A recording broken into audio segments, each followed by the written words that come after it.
الحمد لله رب العالمين والعاقبة للمتقين والصلاة والسلام على من كان نبيا وآدم بين الماء والطين وعلى آله الطيبين الطاهرين والصحابة الأكرمين الأفضلين أما بعد وقال تبارك وتعالى في القرآن المجيد والفرقان الحميد بسم الله الرحمن الرحيم وإذ ابتلى إبراهيم ربه بكلمات فأتمهن قال إني جاعلك للناس إماما وقال الله تعالى في مقام آخر واذكر في الكتاب إبراهيم إنه كان صديقا نبيا صدق الله العظيم وصدق رسوله النبي الكريم ونحن على ذلك لمن الشاهدين والشاكرين وقال الله تعالى في عظمة النبي صلى الله عليه وسلم إن الله وملائكته يصلون على النبي يا أيها الذين آمنوا صلوا عليه وسلموا تسليما اللهم صل وسلم وبارك على سيدنا ونبينا ومولانا محمد وعلى آل سيدنا محمد وبارك وسلم۔ اللہ رب العزت کا بڑا فضل و کرم ہے کہ اللہ تعالیٰ نے ہم تمام کو آقا دو جہاں صلی اللہ علیہ وسلم کی امت میں پیدا فرمایا ہے، ایک ایسے نبی کی امت میں پیدا فرمایا کہ جس نبی پر خود خدا درود و سلام نچھاور فرما رہا ہے اور فرشتے بھی درود و سلام پڑھتے ہیں، اور اللہ تعالیٰ نے حکم فرمایا کہ جس نبی پر میں اور فرشتے درود و سلام پڑھتے ہیں تو اے ایمان والو تم بھی اس نبی پاک علیہ الصلاۃ والسلام پر درود و سلام پڑھتے رہا کرو۔ تو آئیے اسی فرمان خداوندی پر عمل کرتے ہوئے آقا دو جہاں صلی اللہ علیہ وسلم کی بارگاہ رسالت میں عقیدت و محبت کے ساتھ ایک مرتبہ بآواز بلند درود شریف کا نذرانہ پیش کیجیے۔ پڑھی اللہم صلی علی سیدنا محمد وعلی آلہ وصحبہ افضل صلواتک وعدد معلوماتک وبارک وسلم۔ محترم حاضرین، عید الاضحیٰ کا مبارک مہینہ ہے، اور جیسے ہی عید الاضحیٰ کے مبارک مہینے کا آغاز ہوتا ہے تو حضرت ابراہیم خلیل اللہ علیہ السلام کی قربانیاں تر و تازہ ہو جاتی ہیں۔ جیسے ہی عید الاضحیٰ کا یہ مبارک مہینے کی آمد ہوتی ہے تو حضرت سیدنا ابراہیم خلیل اللہ علیہ السلام کی قربانیوں کو اور آپ کی زندگی کے اہم واقعات کو لوگوں کے سامنے پیش کیا جاتا ہے، تاکہ عید الاضحیٰ کے موقع پر دی جانے والی قربانیوں کی حقیقت لوگوں کے سامنے آشنا ہو جائیں کہ اللہ تعالیٰ نے اس قربانی کو کیوں لازم اور کیوں واجب فرمایا ہے۔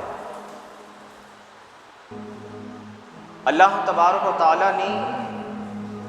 حضرت ابراہیم علیہ السلام کو اپنا خلیل عطا فرمایا، خلیل کا رتبہ عطا فرمایا۔ اللہ تعالیٰ نے کلام پاک میں ارشاد فرمایا وَاتَّخَذَ اللَّهُ إِبْرَاهِيمَ خَلِيلًا، اللہ تعالیٰ نے ابراہیم علیہ السلام کو اپنا خلیل منتخب فرمایا۔ یہ بات تو واضح ہے کہ جب تک کوئی بندہ اللہ کا نہ خلیل ہو سکتا ہے، نہ اللہ کا نبی ہو سکتا ہے، نہ ولی ہو سکتا ہے، نہ مقرب ہو سکتا ہے، جب تک کہ وہ قربانیاں نہ دیں، اللہ تعالیٰ کی آزمائشوں میں کامیاب نہ ہو جائے۔ اللہ تعالیٰ اپنے مقرب بندوں پر ہی آزمائشوں کا دور نازل فرماتا ہے، جیسا کہ اللہ تعالیٰ نے کلام پاک میں ارشاد فرمایا سورہ بقرہ میں وَلَنَبْلُوَنَّكُمْ بِشَيْءٍ مِّنَ الْخَوْفِ، ہم تمہیں ضرور آزمائیں گے خوف کے ذریعے، وَالْجُوعِ بھوک کے ذریعے، وَنَقْصٍ مِّنَ الْأَمْوَالِ اور مال و دولت میں نقصان کر کر گھٹا کر، والثمرات اور پھلوں میں نقصان کر کر تمہیں ضرور آزمائیں گے۔ اور جب ان آزمائشوں میں کوئی مکمل ہو جاتا ہے، ان آزمائشوں میں کامیاب ہو جاتا ہے، تو اللہ تعالیٰ اسے مقام اور مرتبت سے نواز دیتا ہے۔ حضرت ابراہیم علیہ السلام انہی آزمائشوں سے گزرے۔ اللہ تعالیٰ کلام پاک میں ارشاد فرماتا ہے وَإِذِ ابْتَلَىٰ إِبْرَاهِيمَ رَبُّهُ بِكَلِمَاتٍ فَأَتَمَّهُنَّ کہ اللہ تعالیٰ نے حضرت ابراہیم علیہ السلام کو چند باتوں سے آزمایا، فَأَتَمَّهُنَّ تو ان سارے امتحانات اور ان سارے آزمائشوں میں حضرت ابراہیم علیہ السلام کامیاب ہو گئے۔ تبھی تو اللہ تعالیٰ نے حضرت ابراہیم علیہ السلام کو اپنا خلیل کا مرتبہ عطا فرمایا۔ حضرت ابراہیم علیہ السلام ایک ایسے دور میں پیدا ہوئے کہ جس دور میں گمراہی اور ضلالت حد سے زیادہ بڑھ چکی تھی، شاید کہ کوئی اللہ کا نام لینے والا تھا، اتنی ضلالت، اتنی گمراہی کہ کوئی قوم آگ کو اپنا خدا مانتی، کوئی قوم آگ کو جلا کر سجدے کرتی، تو کوئی قوم نکلتے ہوئے سورج کے سامنے سجدہ کرتی، کوئی قوم رات میں جگمگاتے ستاروں کے سامنے سجدہ کرتی، تو کوئی قوم رات میں جگمگانے والے چاند کو اپنا خدا مانتی۔ چنانچہ ایک ایسی ضلالت اور گمراہی کا زمانہ تھا حضرت ابراہیم علیہ السلام کی ولادت بسعادت کے موقع پر۔ چنانچہ حضرت ابراہیم علیہ السلام نے اپنی قوم کو سمجھانے کے لیے ایک ترکیب سوچی کہ جو قوم آگ کو بلند کر کر سجدے کیا کرتی تھی، آگ کے سامنے سجدے کیا کرتی تھی، آگ کو خدا مانا کرتی تھی، تو جب وہ آگ بلند ہوتی تو حضرت ابراہیم علیہ السلام اس قوم کے سامنے جا کر کھڑے ہو جاتے، اور جب وہ آگ چند گھنٹوں تک بلند و بالا شعلہ پوش ہو کر جل کر بجھ جاتی تو حضرت ابراہیم علیہ السلام قوم کو سمجھاتے کہ یہ کیسا خدا ہے کہ جو ہمیشہ جلنے والا نہیں ہے، یہ آگ چند منٹوں کے لیے شعلہ پوش ہوتی ہے پھر نیست و نابود ہو جاتی ہے، خدا ہمیشہ نیست و نابود نہیں ہوتا۔ پھر حضرت ابراہیم علیہ السلام اس قوم کے سامنے حاضر ہوئے کہ جو قوم نکلتے ہوئے سورج کو سامنے سجدہ کرتی تھی، نکلتے ہوئے سورج کو اپنا خدا مانا کرتی تھی، تو حضرت ابراہیم علیہ السلام اس قوم کو سمجھانے کے لیے کہا کرتے تھے کہ یہ سورج چند گھنٹوں کے بعد غروب ہو جائے گا، یہ سورج چند گھنٹوں کے بعد ڈوب جائے گا، اور ڈوبنے والا خدا نہیں ہو سکتا۔ چنانچہ الغرض حضرت ابراہیم علیہ السلام ایک ایسے دور میں تشریف لائے کہ جو گمراہی اور ضلالت کا دور تھا، یہاں تک کہ آپ جس گھرانے میں تھے آپ کا چچا خود بتوں کی تجارت کیا کرتا تھا، بتوں کو بنا کر بیچا کرتا تھا۔ قرآن یوں ارشاد فرماتا ہے اذ قال لأبیہ آزر اتتخذ اصناما آلہہ انی اراک وقومک فی ضلال مبین، کہ اے میرے چچا کہ میں تم کو تو اور تمہاری قوم کو گلی گمراہی میں دیکھتا ہوں کہ جو اپنے ہی ہاتھوں سے بنائے ہوئے بتوں کو بازار میں بیچتے ہو اور لوگ انہی کو اپنا خدا مانتے ہیں۔ چنانچہ حضرت ابراہیم علیہ السلام نے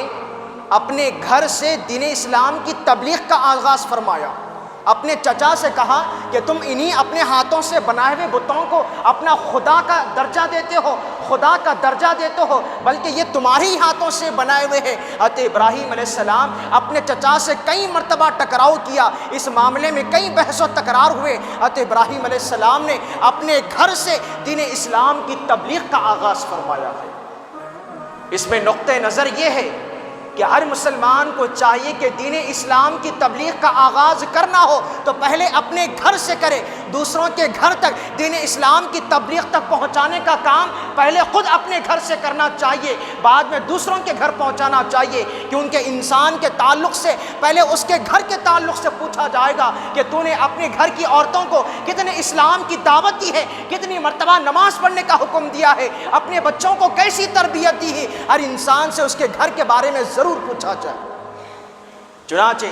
حضرت ابراہیم علیہ السلام نے سب سے پہلے اپنے گھر سے، اپنے چچا کے گھر سے تبلیغ کا آغاز کیا۔ اپنے چچا سے کہا کہ ان بتوں کو اپنا خدا مانتے ہو جو اپنے ہی ہاتھوں سے بناتے ہیں، نہ جو تمہیں کوئی نقصان دے سکتے ہیں نہ تمہیں کوئی فائدہ دے سکتے ہیں۔ اپنے چچا کو لا کے سمجھایا اور کہا کہ میں تم کو اور یہ ساری قوم کو کھلی گمراہی میں دیکھ رہا ہوں۔ معزز سامعین کرام، الغرض جب حضرت ابراہیم علیہ السلام سن بلوغ کو پہنچے، جوانی کی عمر کو پہنچے، تو آپ کے چچا نے کہا کہ بیٹا چلو میرے کاروبار میں تھوڑا ہاتھ بڑھاؤ، میرے کاروبار میں تھوڑی مدد کرو تاکہ میرا کاروبار پروان چڑھ جائے، کاروبار میں اور فائدہ ہو۔ لیکن حضرت ابراہیم علیہ السلام بتوں سے سخت نفرت کیا کرتے تھے۔ چنانچہ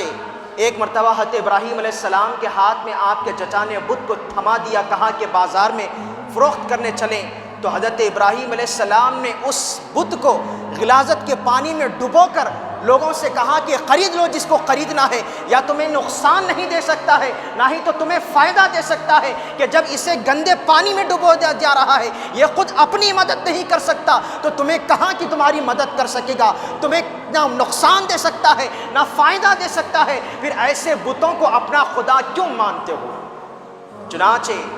اس بتوں کی تضلیل کی بنا پر وقت کے بادشاہ، کفر کی ضلالت میں ڈوبا ہوا بادشاہ نمرود کی بارگاہ میں، نمرود کے دربار میں حضرت ابراہیم علیہ السلام کو پیش کر دیا گیا۔ اور تاریخ میں بیان کیا جاتا ہے کہ اس وقت ساری دنیا کا ایک ہی بادشاہ جو نمرود تھا، جس کے پاس بھرپور طاقت تھی، ایک ایسے نمرود کے دربار میں حضرت ابراہیم علیہ السلام پیش ہوئے تو حق کی تعلیم بتانے کے لیے حضرت ابراہیم علیہ السلام ذرا برابر بھی نہیں ہچکچائے اور لوگوں کو اس بات کی تعلیم دی کہ دنیا کا چاہے جتنا بھی مرتبہ کیوں نہ ہو، دنیا کے کسی بھی مقام پر کھڑے کیوں نہ ہو جائے، حق بات کرنے، حق بات کہنے میں کبھی نہیں شرمانا چاہیے اور کبھی نہیں ڈرنا چاہیے۔ حضرت ابراہیم علیہ السلام نے دنیا کے واحد بادشاہ نمرود کے دربار میں کھڑے ہو کر اللہ تعالیٰ کی وحدانیت کی تعلیم دی۔ چنانچہ نمرود سے کہا کہ میرا رب وہ ہے جو زندگی بھی دیتا ہے اور موت بھی دیتا ہے۔ وہ نمرود جو جاہل تھا،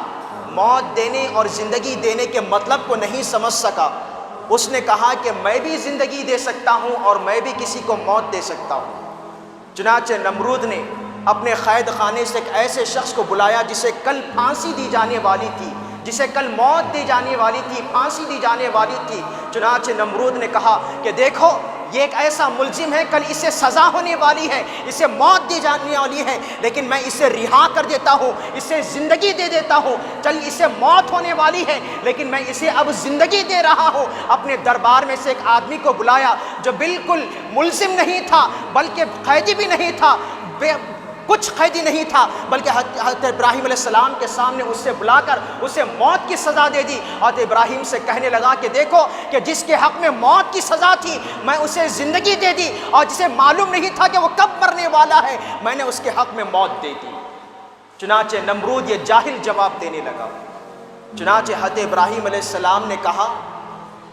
کہ ربی الذی یحیی و یمیت، میرا رب وہ ہے جو زندگی بھی دیتا ہے اور موت بھی دیتا ہے۔ پھر حضرت ابراہیم علیہ السلام نے کہا کہ میرا رب وہ ہے جو مشرق سے سورج کو نکالتا ہے اور مغرب میں ڈبوتا ہے۔ اگر تو واقعی خدا ہے، اپنی خدائی کے دعوے میں سچا ہے تو سورج کو مغرب سے نکال کر بتا اور مشرق میں ڈبو کر بتا۔ چنانچہ فبہت الذی کفر، نمرود لاجواب ہو گیا، اور جب کوئی لاجواب ہو جاتا ہے تو اسے سزا دینے کے لیے قابل ہو جاتا ہے۔ چنانچہ نمرود نے حضرت ابراہیم علیہ السلام کو ایک دہکتی ہوئی آگ میں ڈالنے کا حکم جاری فرما دیا۔ چنانچہ معزز سامعین کرام، ایک ایسی آگ کہ تاریخ میں بیان کیا جاتا ہے کہ ایک ایسی آگ کہ حضرت ابراہیم علیہ السلام کو اس آگ میں ڈھکیلنے کے لیے ایک بڑے سے کنویں میں، ایک بڑے سے گڑھے میں کئی دنوں تک اس آگ کو بھڑکایا گیا، اس آگ کو بھڑکایا گیا کہ حضرت ابراہیم علیہ السلام کو ڈھکیلنے کے لیے۔ چنانچہ جب حضرت ابراہیم علیہ السلام کو اس آگ میں ڈھکیلنے کا وقت آیا، حضرت ابراہیم علیہ السلام کے جانے کا وقت آیا، تو فوراً حضرت جبرائیل امی ابراہیم علیہ السلام کی بارگاہ میں حاضر ہو جاتے ہیں اور کہتے ہیں اے ابراہیم خلیل اللہ، آپ چاہو تو میں اس آگ کو گلے گلزار کر دوں، یہ آگ کو نیست و نابود کر دوں، آپ صرف حکم فرما دیجئے۔ تو حضرت ابراہیم علیہ السلام کے ایمان پر قربان، حضرت ابراہیم علیہ السلام کے توکل پر قربان، حضرت ابراہیم علیہ السلام کہتے ہیں اے جبرائیل، جس ہستی نے، جس خدا نے یہ آگ کا انتظام کیا ہے، وہی اس آگ سے مجھے بچانے والا موجود ہے۔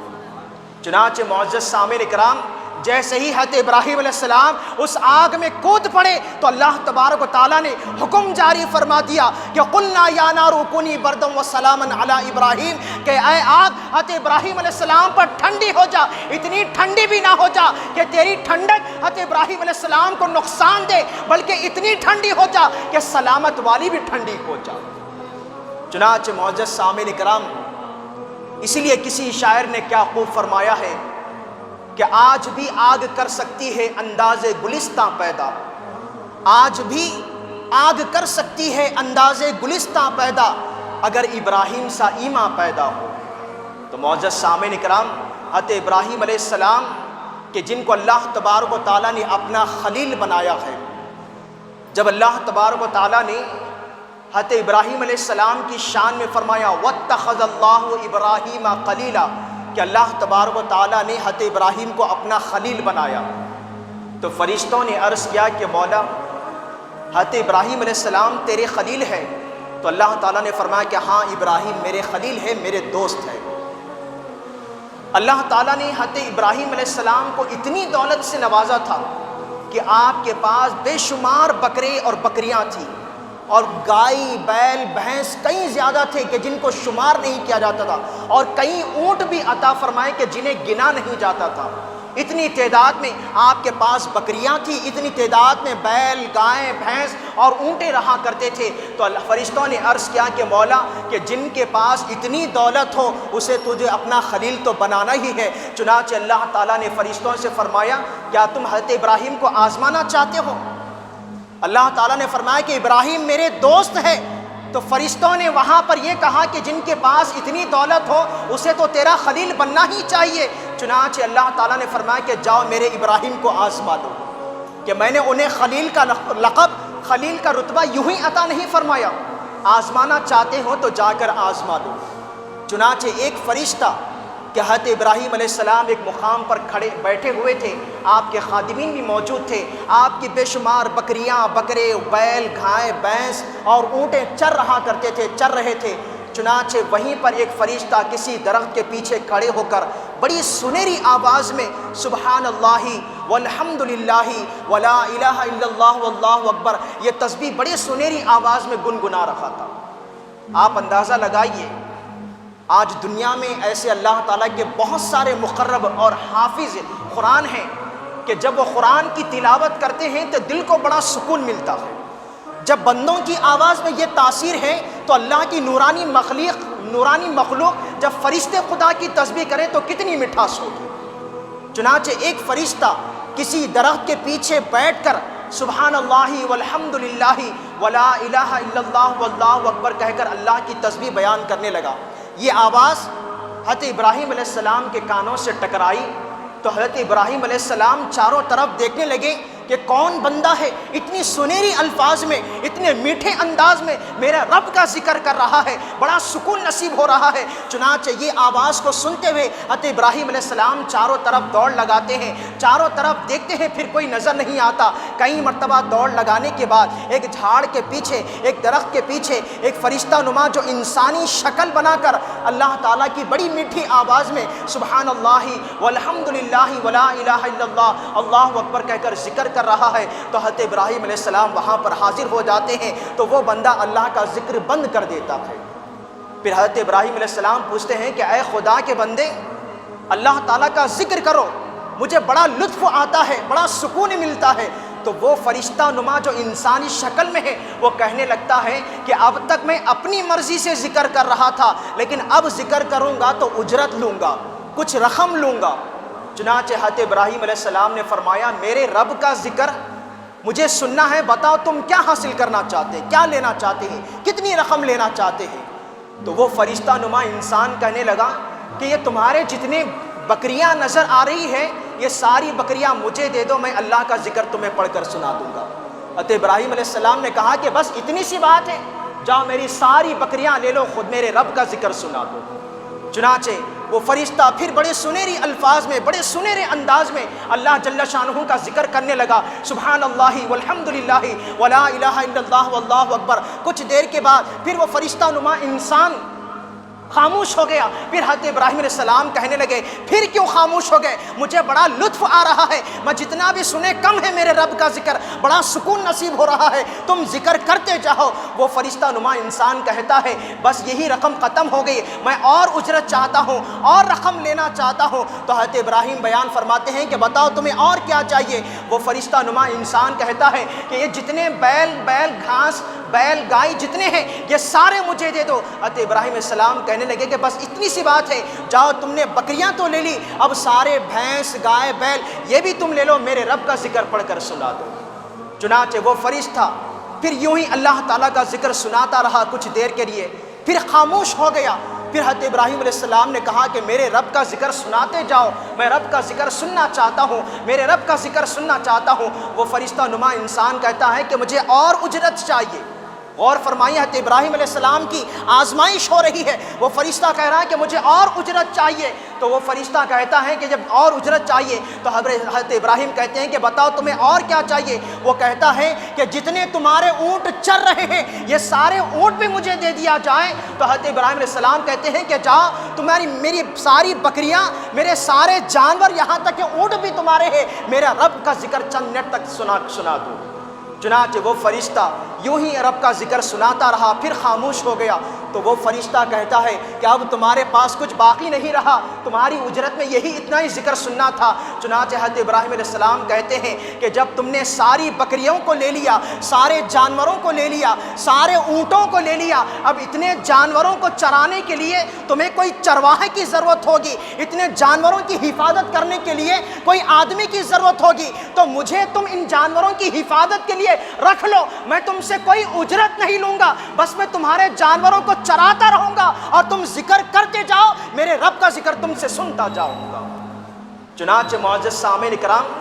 حضرت ابراہیم علیہ السلام کی آزمائش ہو رہی ہے کہ خدا کا ذکر کے لیے حضرت ابراہیم علیہ السلام نے اپنی ساری بکریاں قربان کر دی، سارے جانوروں کو قربان کر دیا، سارے اونٹوں کو قربان کر دیا، اجرت میں دے دی، یہاں تک کہ اپنے آپ کو بھی دے دیا، لیکن رب کے ذکر کو سننا پسند فرمایا۔ حضرت ابراہیم علیہ السلام کی جب آزمائش مکمل ہوئی تو فرشتہ کہتا ہے اے ابراہیم مجھے اپنے گلے سے لگا لو، میں تم سے گلے ملنا چاہتا ہوں، کیونکہ خدا نے تمہیں اپنا خلیل بنایا ہے۔ تو میں نے جب کہا کہ یہ تمہارا خلیل ہے، میں آزمانا چاہتا ہوں، تو خدا نے مجھے آزمائش کے لیے بھیجا ہے اور تم ان ساری آزمائشوں میں کامیاب ہو گئے۔ چنانچہ وہ فرشتہ حضرت ابراہیم علیہ السلام سے گلے لگ گیا۔ تو معزز سامعین اکرام، یہ حضرت ابراہیم علیہ السلام ایک ایسی ہستی ہے، ایک ایسے نبی ہے کہ جن کی ساری زندگی قربانیوں پر شمار کی جاتی ہے، یہاں تک کہ جب آپ سن بلوغ کو پہنچے تو آپ نے اپنے چچا کے گھر کو چھوڑنا پڑا، یہاں پر قربانی دی، اپنے وطن کو چھوڑنا پڑا، وطن کی قربانی دی، جب دہکتی بھی آگ میں کودنا پڑا تو اپنی جان کی قربانی دی، اپنے وطن کو چھوڑ دیا، یہاں تک کہ جب کئی سالوں کے بعد آپ کو بڑی دعاؤں اور بڑی تمناؤں کے بعد اولاد نصیب ہوئی تو حضرت ابراہیم علیہ السلام نے اس اولاد کو اللہ کی بارگاہ میں قربان کرنے کے لیے تیار ہو گئے۔ الغرض حضرت ابراہیم علیہ السلام کی ساری زندگی قربانیوں پر مشتمل ہے، اور حضرت ابراہیم علیہ السلام کی زندگی ہمیں اس بات کا درس دیتی ہے کہ جب تک کوئی خدا کا محبوب بندہ نہیں ہو سکتا، جب تک کوئی خدا کا مقرب نہیں ہو سکتا، جب تک کہ وہ اللہ کی آزمائشوں میں کامیاب نہ ہو جائے۔ معزز سامعین اکرام، حضرت ابراہیم علیہ السلام نے اللہ کی محبت کے خاطر اپنا سب کچھ قربان کر دیا، اپنے جانوروں کو، اپنے مویشیوں کو، اپنے اونٹوں کو، اپنی بکریوں کو، یہاں تک کہ اپنے اہل و عیال کو، اپنی اولاد لخت جگر کو بھی اللہ تعالیٰ کی بارگاہ میں قربان کرنے کے لیے تیار ہو گئے۔ معزز سامعین کرام، عید الاضحیٰ کے موقع پر جو 3 دن تک قربانی دی جاتی ہے، یہ اسی بات کا درس ہے کہ بندے کے اندر یہ احساس پیدا ہو جائے کہ مولا میرا سب کچھ تیرا ہے۔ لیکن معزز سامعین کرام، یہ احساس پیدا ہونا ضروری ہے، ورنہ مالدار کے لیے یہ کوئی بڑی بات نہیں کہ بازار سے ایک جانور کو خرید کر قربان کر دے۔ عام دنوں میں کئی جانوروں کو قربان کیا جاتا ہے، شادی بیاہ کے موقع پر، ولیمے کے موقع پر، تقاریب کے موقع پر کئی جانوروں کو ذبح کیا جاتا ہے۔ ایک مالدار کے لیے ایک جانور خرید کر ذبح کرنا کوئی بڑی بات نہیں ہوتی، لیکن عید الاضحیٰ کے ان 3 ایام میں جو جانور کو ذبح کیا جاتا ہے، اس کا مقصد یہی ہے کہ ایک مسلمان کے دل میں یہ احساس پیدا ہو جائے کہ مولا میری زندگی کا ہر ایک عمل تیرے لیے مقرب ہے، میری زندگی کا ہر ایک عمل تیرے لیے قربان ہے، یہاں تک کہ میری زندگی، میرا جینا، میرا مرنا، میری عبادت، میری ساری دولت تیرے لیے قربان ہے۔ یہ احساس انسان کے اندر پیدا ہونا ضروری ہے۔ معزز سامعین کرام، اگر یہ احساس پیدا نہ ہو تو اس کی قربانی بھی قابل قبول نہیں ہوتی۔ حضرت ابراہیم علیہ السلام کی زندگی ہمیں اس بات کا درس دیتی ہے کہ انسان ہمیشہ اپنی زندگیوں میں قربانی دیں اور ہمیشہ اللہ تعالیٰ کا مقرب ہونا چاہیں۔ آزمائشوں کا دور آ جائیں تو آزمائشوں میں صبر کرنا چاہیے، اور جو آزمائشوں میں صبر کرتا ہے وہ خدا کا خلیل ہو جاتا ہے، یا خدا کا ولی ہو جاتا ہے، یا خدا کا مقرب بندہ ہو جاتا ہے جو آزمائشوں میں مکمل ہو جاتا ہے۔ اس لیے اللہ تعالیٰ نے قرآن پاک میں ارشاد فرمایا، ہم تمہیں بھوک کے ذریعے بھی آزمائیں گے، خوف اور ڈر کے ذریعے بھی آزمائیں گے، کاروبار میں نقصان کے ذریعے بھی ہم تمہیں آزمائیں گے، مال کی تجارت اور گھٹاؤ کے ذریعے بھی ہم تمہیں آزمائیں گے، اور ان ساری آزمائشوں میں جو کامیاب ہو جائے گا، صبر کرے گا، اللہ تعالیٰ فرماتا ہے کہ وبشر الصابرین، ہم ان آزمائشوں میں صبر کرنے والوں کو خوشخبری عطا فرمائیں گے۔ تو معزز سامعین کرام، حضرت ابراہیم علیہ السلام کہ جن کو خدا نے اپنا خلیل فرمایا، سارے جہاں کا رب جس نبی کو اپنا دوست فرمایا ہے، وہ اس نبی کی ساری زندگی قربانیوں پر مشتمل ہے، اور حضرت ابراہیم علیہ السلام کی زندگی ہمیں اس بات کا درس دیتی ہے کہ زندگی کی ہر آزمائشوں میں صبر کا دامن تھامنا چاہیے، اور ان آزمائشوں میں اللہ تعالیٰ کا شکر بھی ادا کرنا چاہیے، اور جو ان آزمائشوں میں کامیاب ہو جائیں وہ اللہ کا مقرب بندہ ہو جاتا ہے۔